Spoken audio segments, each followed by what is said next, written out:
Have you ever had a that where you were wondering about how the brain and nervous system works in the body and how you're growing through adulthood to old age and everything about the human body?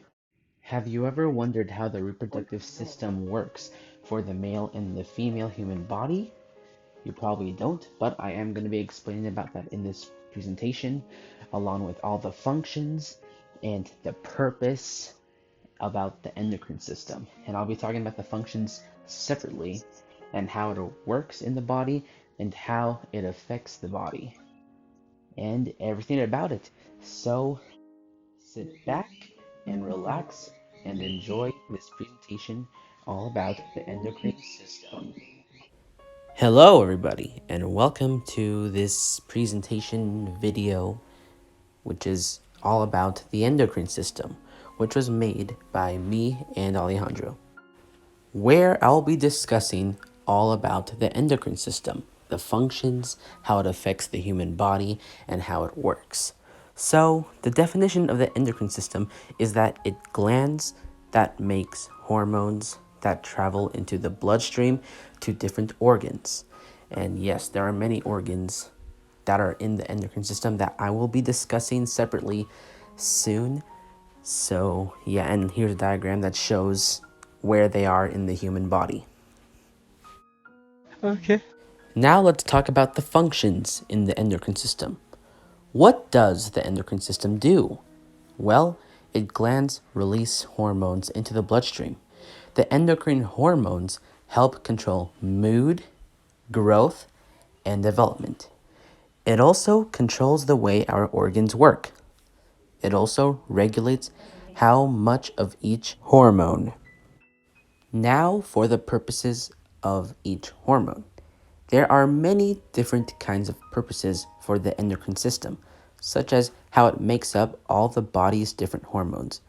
It regulates all biological processes in the body from conception through adulthood and into old age, including the development of the brain and nervous system, the growth and function of the reproductive system, as well as metabolism and blood sugar. No way! Now for the location for some of the functions. The glands are located in these places. 3 are in the brain, 2 are in the neck, and 1 is in between the lungs. 2 are on top of the kidneys, and 1 is behind the stomach. As you can see, it is shown in the diagram for the male and the female human body. How does the endocrine system affect the human body? The endocrine system affects the body in a pretty big way. Since the endocrine system releases hormones through the bloodstream, this lets hormones travel to cells in other parts of the body, as it is technically shown in this diagram, where it can go through the stomach, the liver, the pancreas, the kidney, and many more. Now let us talk about the functions for the endocrine system. Let's start with the parathyroid gland. The parathyroid gland are 4 small glands of the endocrine system, which regulates the calcium in our bodies. Parathyroid glands are located in the neck behind the thyroid, where they continuously monitor and regulate blood calcium levels, as it is shown in this image. Alright, now let's talk about the adrenal gland. Adrenal glands, also known as suprarenal glands, are small triangular shaped glands located on the top of both kidneys. Adrenal glands produce hormones that help regulate your metabolism, immune system, and response to stress and other essential functions, as it is shown in the image down below. say what? Next up is the pancreas. The pancreas is located deep inside the abdomen. The endocrine system is the collection of glands that produce hormones that regulate metabolism, growth, and development. The endocrine component of the pancreas consists of islet cells that create and release important hormones directly into the bloodstream. Two of the main pancreatic hormones are insulin, which acts to lower blood sugar, and glucagon, as it is shown on the image. Now let's talk about the ovary, which is only a part of the female human body. The ovaries are female gonads or reproductive glands. These glands produce and secrete the hormones that control the development of sexual characteristics and reproductive function of the human body. The ovaries respond to the control of gonadotropins, which are secreted by the anterior pituitary. Now that's interesting. And last but not least, the testis or testicles, which is only a part of the male human body. What do the testes do? The testes have two functions: to produce sperms and to produce hormones, particularly testosterone. Sperm are produced in the seminiferous tubules of the testis. Now here is a diagram that shows all the general functions of hormones in the endocrine system, which all helps regulate extracellular fluid, metabolism, biological clock, contraction of cardiac and smooth muscle, glandular secretions, some immune functions, growth and development, and reproduction.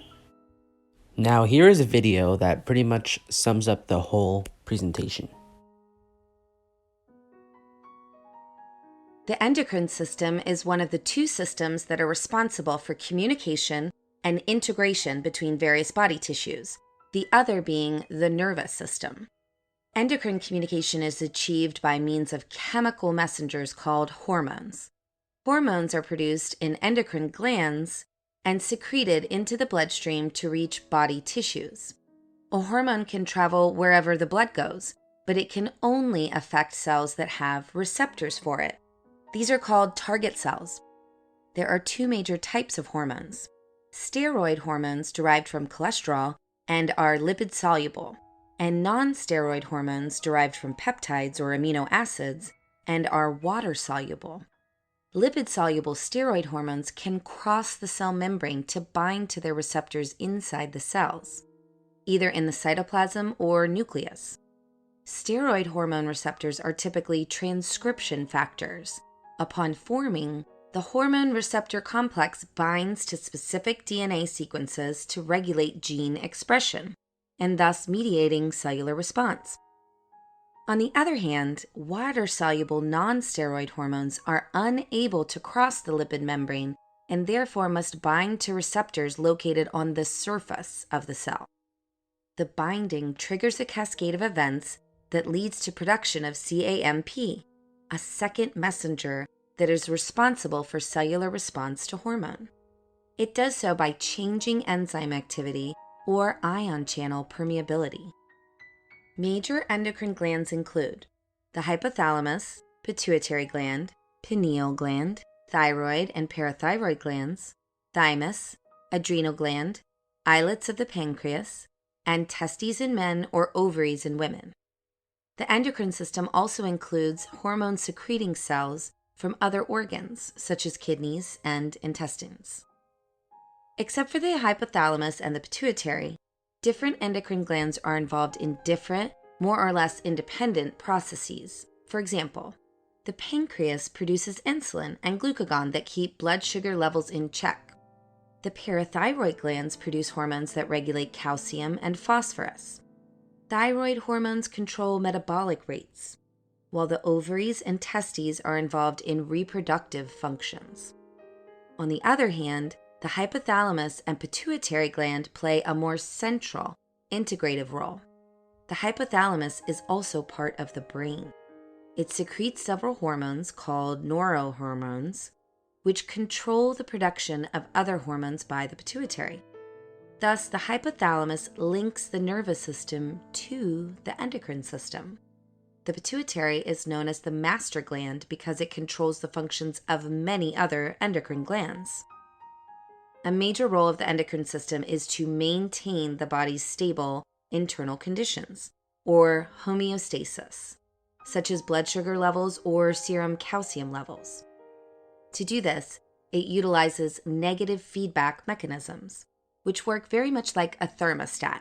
The heater is on when the temperature is low, off when it's high. For example, when blood glucose level is high, such as after a meal, glucose induces insulin release from the pancreas. Insulin helps body cells consume glucose, clearing it from the blood. Low blood glucose can no longer act on the pancreas, which now stops releasing insulin. Another example is the regulation of thyroid hormone levels, which are induced by a pituitary hormone called thyroid stimulating hormone, TSH. TSH, in turn, is under control of thyrotropin-releasing hormone, TRH, from the hypothalamus. When thyroid hormone levels are too high, they suppress the secretion of TSH and TRH, consequently inhibiting their own production. Did you know that? Now you know! And that was the end of that video of somebody else explaining the endocrine system, and it was pretty much a better explanation than my explanation for the endocrine system, if that makes sense. But anyways, that is the end of this presentation. So thank you guys so much for watching, and thanks for listening.